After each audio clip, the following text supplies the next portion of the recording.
নমস্কাৰ এই মুহূৰ্তত লৈ আহিছোঁ দিনটোৰ কেইবাটাও গুৰুত্বপূৰ্ণ খবৰ আৰু এনেবোৰ খবৰ নিতেও পাই থাকিবলৈ চেনেলটো ছাবস্ক্ৰাইব কৰি ভিডিঅ'টিত এটা লাইক কৰি দিব।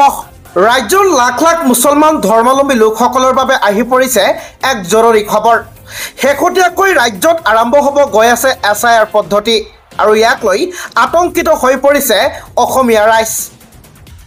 কাৰোবাৰ যদি জন্মৰ চাৰ্টিফিকেট নাই, কাৰোবাৰ নাই NRC, কাৰোবাৰ কোনো নথি পত্ৰই নাই, গতিকে চিন্তাৰ কোনো কাৰণ নাই। কোনেও নথি পত্ৰক লৈ ভয় কৰিব নালাগে। আধাৰ কাৰ্ড, ভোটাৰ কাৰ্ড আছে যদি আপুনি ভাৰতীয় নাগৰিক, আপোনাৰ কোনো ধৰণৰ নাগৰিকত্ব প্ৰমাণৰ প্ৰয়োজন নাই।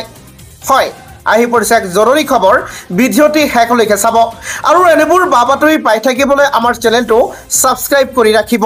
এবাৰ যদি ভাৰতীয় নাগৰিক বুলি প্ৰমাণিত হ'ল, তেওঁ আৰু চিন্তা কৰিব নালাগে। আমি সকলোৰে লগত আছোঁ, কোনেও আৰু দ্বিতীয়বাৰৰ নাগৰিকত্ব প্ৰমাণ কৰাৰ প্ৰয়োজন নাই। এবাৰ নাগৰিকত্ব প্ৰমাণ হ'লে বাৰে বাৰে প্ৰয়োজন নাই নাগৰিকত্ব প্ৰমাণৰ। পেন কাৰ্ড, আধাৰ কাৰ্ড, ভোটাৰ কাৰ্ড আছে যদি তেওঁ ভাৰতীয়। কোনেও নথি পত্ৰক লৈ ভয় কৰিব নালাগে বুলি অভয়বাণী দিছে। আমি 2015ৰ পৰা 2019 চনলৈকে নাগৰিকত্বৰ প্ৰমাণ দিছোঁ। অসমত SIRৰ কোনো প্ৰয়োজন নাই। SIRৰ জৰিয়তে দ্বিতীয়বাৰ নাগৰিকত্ব প্ৰমাণ কৰাৰ কোনো প্ৰয়োজন নাই। জন্মৰ প্ৰমাণ পত্ৰৰ বাবেও আতংকিত হোৱাৰ কোনো দৰকাৰ নাই। বৰ্তমানলৈকে চৰকাৰে SIR সন্দৰ্ভত কোনো ধৰণৰ জাননী প্ৰেৰণ কৰা নাই। SIR সন্দৰ্ভত গুৰুত্বপূৰ্ণ মন্তব্য গুৱাহাটী উচ্চ ন্যায়ালয়ৰ অধিবক্তা আমান ৱাদুদৰ। এবাৰ যদি ভাৰতীয় নাগৰিক বুলি আপুনি প্ৰমাণিত হ'ল, তেওঁ আৰু চিন্তা কৰিব নালাগে। ৰাজ্যবাসীক দিবলৈ এটা ডাঙৰ খবৰ, এটা বহুতে গুৰুত্বপূৰ্ণ খবৰ। হয়, আজি আৰম্ভ হৈছে উচ্ছেদ অভিযান। বিশ্বনাথৰ উচ্ছেদস্থলীত কান্দো নৰল। অন্তত নামাজ পঢ়িবলৈকে মছজিদটো নাভাঙিব বুলি মুছলমান উচ্ছেদিতৰ কাকুতি মিনতি জনাই গৈছোঁ। সবিশেষ ভিডিঅ'টি অলপ স্কিপ নকৰি শেষলৈকে চাব। বিশ্বনাথৰ উচ্ছেদস্থলীত কান্দো নৰল। অন্তত নামাজ পঢ়িবলৈ আমাৰ মছজিদটো নাভাঙিব। চকুৰ আগতে সপোনৰ ঘৰখন ভঙা চাব পৰা নাই উচ্ছেদিতই। দয়াক্ষমা পৰিহাৰ কৰি চলিছে প্ৰশাসনৰ বুলডোজাৰ। ঘৰ দুৱাৰ, মছজিদ, মাদ্ৰাছা, চাহ বাগান সকলোতে চলিছে বুলডোজাৰ। উচ্ছেদিতই কান্দি কান্দি ক'লে, আমি ভাৰতীয়, আমি খহনীয়াগ্ৰস্ত মানুহ, আমি ক'লৈ যাম। 15 আগষ্টৰ দিনা মুখ্যমন্ত্ৰী হিমন্ত বিশ্ব শৰ্মাৰ ভাষণত কৈছিল, গুৱাহাটীত চলি থকা উবেৰ কেব চালকসকল অচিনাকি লোক। আৰু ইয়াক লৈ ক্ষুব্ধ হৈ পৰিছে এতিয়া কেব সন্থাই। হয়, 48 ঘণ্টাৰ বাবে চকা বন্ধৰ ঘোষণা কৰিব যদি মুখ্যমন্ত্ৰী হিমন্ত বিশ্ব শৰ্মাই তেখেতৰ ভাষণৰ কথাটো উঠাই নলয়। জনাইছোঁ সবিশেষ ভিডিঅ'টি শেষলৈকে চাব।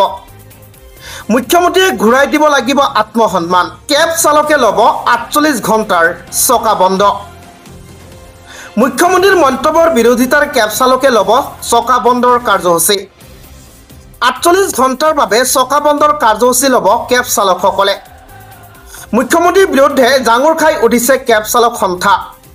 তিনিটাকৈ দল সংগঠনে সম্বোধন কৰিছে সংবাদমেল।